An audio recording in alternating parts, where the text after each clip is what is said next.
काशी, मथुरा, संभल और अजमेर शरीफ जैसे धार्मिक स्थलों से जुड़े विवादों के बीच इस समय देश में प्लेसेस ऑफ वर्शिप एक्ट यानी उपासना स्थल अधिनियम 1991 सबसे चर्चित मुद्दों में से एक बन गया है।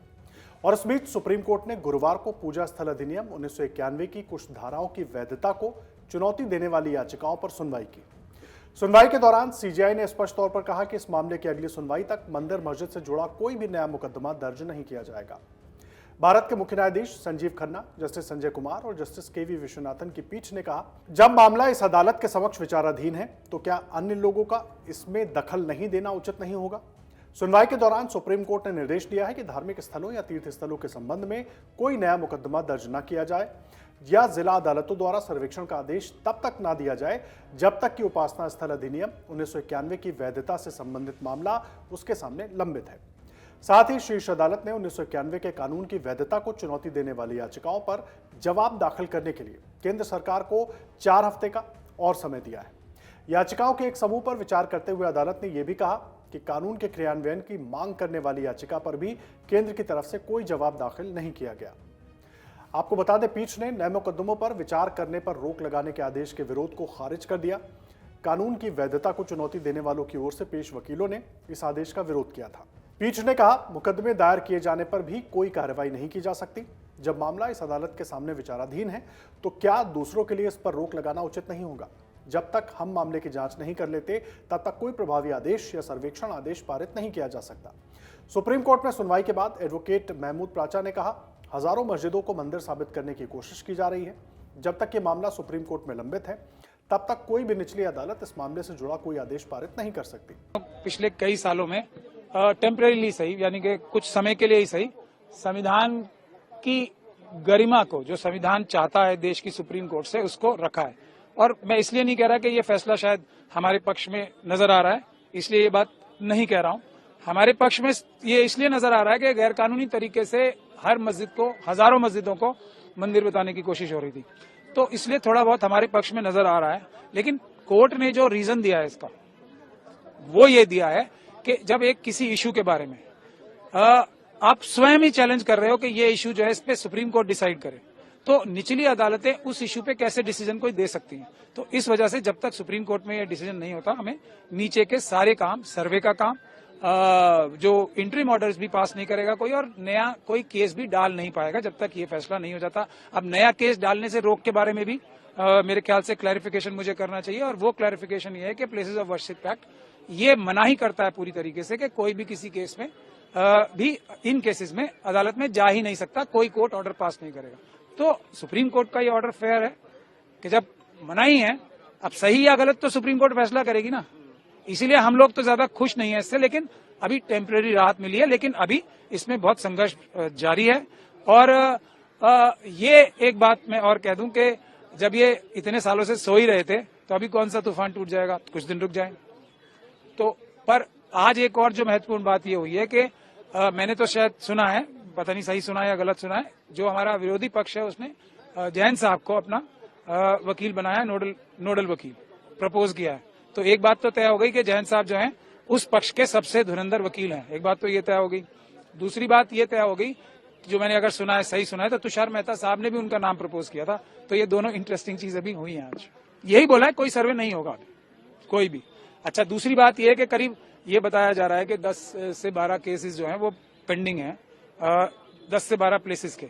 और सूट्स जो अगर देखा जाए तो मथुरा शाही ईदगाह मस्जिद के 18 सूट्स हैं, मतलब बाकी सारे केसेस में जितने सूट्स हैं उससे ज्यादा सिर्फ एक जगह मथुरा शाही ईदगाह मस्जिद में ही केस डाल रखे हैं। तो उसकी इंपॉर्टेंस भी आरएसएस की नजर में कितनी है, ये आप समझ सकते हैं। वहीं एडवोकेट वरुण कुमार सिन्हा ने कहा, सुप्रीम कोर्ट ने सुनवाई के लिए दूसरी तारीख दे दी है। जो हिंदू पक्ष का भी पिटीशन था, जो सेक्शन 3 और 4 है, उसको ultra vires of the constitution declare किया जाए, जबकि मुस्लिम पक्ष का पिटीशन था कि प्लेसेज ऑफ वर्शिप एक्ट के सेक्शन 3 और 4 को इम्प्लीमेंट किया जाए। आज माननीय सर्वोच्च न्यायालय में दोनों पक्ष की दलीलें आई। माननीय सर्वोच्च न्यायालय ने आज के अपने आदेश में कहा है कि इस सारे मामले की सुनवाई अगली तारीख पर होगी, लेकिन उन्होंने एक आज आदेश पारित किया कि नए सूट रजिस्टर नहीं किए जाएंगे जहां प्लेसेज ऑफ वर्शिप एक्ट का मामला इन्वॉल्व होता हो। दूसरा, उन्होंने यह भी कहा कि जो सूट रजिस्टर हो गया है वो सूट तो चलेगी, लेकिन जब तक ये मामला सुप्रीम कोर्ट में पेंडिंग है, कोई इंटरिम ऑर्डर, कोई अदालत जहां ये सूट पेंडिंग है, जो मुस्लिम पक्ष ने कहा 18 सूट टोटल पेंडिंग है, उसमें कोई इंटरिम ऑर्डर पास नहीं किया जाएगा जब तक section places of worship act का मामला इस कोर्ट में विचाराधीन है। सर्वे का भी कहा कि जो कोई सर्वे का ऑर्डर अभी जब तक ये मैटर पेंडिंग है यहाँ कोई अदालत पास नहीं करेगी। सुप्रीम कोर्ट के फैसले के बाद विपक्ष ने इस मामले को लेकर बीजेपी पर निशाना साधा है और आप सांसद संजय सिंह ने कहा कि सुप्रीम कोर्ट के फैसले का स्वागत किया जाना चाहिए। मुझे लगता है कि यह फैसला देश में शांति और स्थिरता लाने में मदद करेगा। देखिए, सुप्रीम कोर्ट का फैसला स्वागत योग्य है और भारतीय झगड़ा पार्टी जो देश भर में झगड़ा कराने की मंशा के साथ ये ड्रामा कर रही थी कि अपने लोगों को आगे करके सर्वे के लिए ऑर्डर लेके विवाद खड़ा करना, झगड़े कराना, उस पे आज के सुप्रीम कोर्ट के फैसले से रोक लगेगी, नंबर एक। और नंबर दो बात यह है कि ये तो एक अंतहीन प्रक्रिया शुरू हो गई थी हिंदुस्तान में।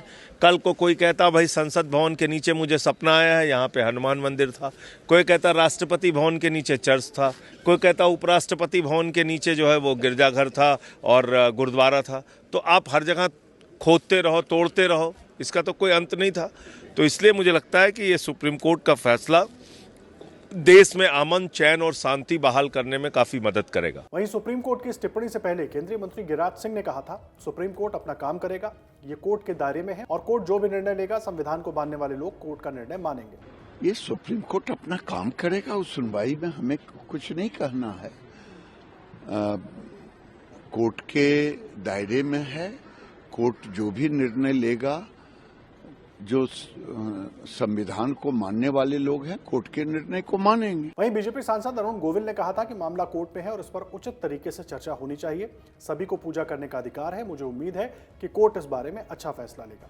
लेकर सुनवाई होनी है, वेदर ज्ञान बाबरी मस्जिद और संभल का हो मस्जिद या फिर ईदगाह हो, शाही, इन तमाम चीजों को लेकर, क्योंकि लगातार प्रार्थना की, पूजा की मांग हो रही है हिंदू पक्ष की तरफ से। कैसे देखते हैं, क्या कहेंगे? अब मैटर, पहली बात तो है कि जो मैटर कोर्ट में होता है उसके ऊपर कोई कमेंट हमें नहीं करना चाहिए, पर ये जो इसका जवाब इतनी जल्दी या एक लाइन में या दो लाइन में तो नहीं दिया जा सकता। It's a matter to be discuss properly. दोनों पक्षों को बैठकर ये मैटर सॉर्ट आउट करना चाहिए। वर्शिप का अधिकार सबको है, होना ही चाहिए, सबको होना चाहिए, लेकिन इसको एक एमिकेबल तरीके से सुलझाना चाहिए। इसको आप कुछ जबरदस्ती करके तो ये सब काम नहीं होंगे। और कोर्ट में है मैटर तो आई एम श्योर बात कि कोर्ट एक अच्छा फैसला निकालेंगे, इसका कोई अच्छा हल निकालेंगे इसके लिए। सर, मुस्लिम अगेंस्ट रिमार्क्स दिया है, ऐसा कहना है ऑपोजिशन एमपीज का, उसको लेकर इम्पीचमेंट मोशन साइन किया। इलाहाबाद हाईकोर्ट की जज का एक बयान आया था शेखर चंद्र जी का, जिसमें उन्होंने बोला था कि मेजोरिटीज होती है जिनकी उसी आधार पर चलता है। बहुत सारे उनके अलग अलग स्टेट बताए थे। हालांकि ये प्रोग्राम पूरा वीएचपी का था, क्या कहेंगे इस विषय को लेकर जो लगातार टिप्पणियां हो रही? प्रोग्राम बीएचपी का था और ये नहीं कहा जा सकता फिर कि ये प्रोग्राम कोई सरकारी प्रोग्राम था, इस तरह से था। तो ये भी तो हो सकता है कि जज साहब ने जो कहा हो वो उनके अपना मत हो, और अपना मत तो सबको देने का अधिकार है, सबको कहने का अधिकार है। तो मुझे नहीं। दरअसल अयोध्या मामले का फैसला आने के बाद एक बार फिर काशी और मथुरा सहित देश भर के करीब 100 पूजा स्थलों पर मंदिर की जमीन होने को लेकर या मंदिर होने की दावेदारी की जा रही है। तो वहीं वाराणसी के ज्ञानवापी मस्जिद के व्यास तहखाने में पूजा की इजाजत मिलने के बाद पूजा स्थल अधिनियम 1991 को खत्म करने की मांग भी तेजी से उठाई जा रही है। आपको बता दें, शीर्ष अदालत में कई याचिकाएं लंबित हैं, जिनमें से एक अश्विनी उपाध्याय की तरफ से दायर की गई है, जिनमें अपील है कि पूजा स्थल अधिनियम 1991 की धारा 2, 3 और 4 को रद्द कर दिया जाए। याचिकाकर्ता का कहना है कि ये तीनों धाराएं भारतीय संविधान के अनुच्छेद 14, 15, 21, 25, 26 और 29 का उल्लंघन करती है। अगर आप ये वीडियो YouTube पर देख रहे हैं तो हमारे चैनल को सब्सक्राइब कर बेल आइकन दबाएं, और Facebook पर देख रहे हैं तो हमारे पेज को लाइक करें।